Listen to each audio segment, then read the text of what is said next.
कोटपाड़ सहर को मंदिर मालिक कले अत्युत हम ना। कोटपाड़ विभिन्न अंचल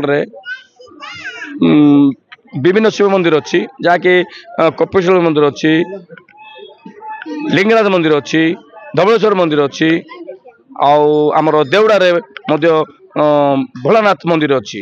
सेहीपरी कोटपाड़ गिरलार लिंगराज मंदिर अच्छी जहाँकि तार कारुकार्य चली अर्धनिर्मित अच्छी। पूर्व सरकार अर्थराशि देता मंदिर कार्य चली बर्तमान अर्धनिर्मित अच्छी। बर्तमान डबल इंजिन सरकार किसी पावना मिलले मंदिर कारुकार्य पूरा समाप्त हो बोली आशा करा जाउची।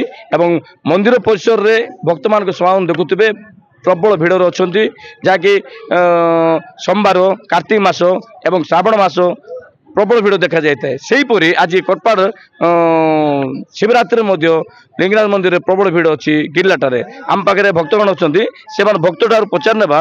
मो वेंकटेश नायडू कोटपाड़ बासिंदा। आज पवित्र महाशिवरात्र रे लिंगराज मंदिर गिरलाटे मु ठीक 12 घंटा समय उपस्थित होती।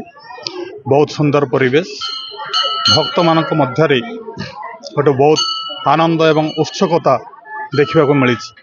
लिंगराज मंदिर रे थिबा महाप्रभु महादेव को दर्शन कर आशीर्वाद प्राप्त करने निमंते समस्त भक्तगण एक सुंदर परिवेश रे एकत्रित।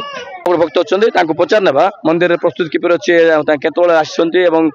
कोटपाड़ मंदिर बहुत प्रस्तुति भल अच्छी। आ लाइन तो भक्त मन गहन तो पूरा लाइन बहुत भिड़ अच्छी। सका भक्त मैंने सब आस भगवान दर्शन करने आम आसचु पाखापाखि घंटा है लाइन ठियाईचु। आम बहुत खुशी लगुच आज शिवरात्रि रे ठाकुर दर्शन करने ना ना सब वर्ष प्रति वर्ष आसचु। प्रस्तुति हाँ प्रस्तुति बहुत बढ़िया अच्छी। गिरला मंदिर 2 दिन धरी शिवरात्रि पालन हाँ बहुत सुंदर भाव हुए।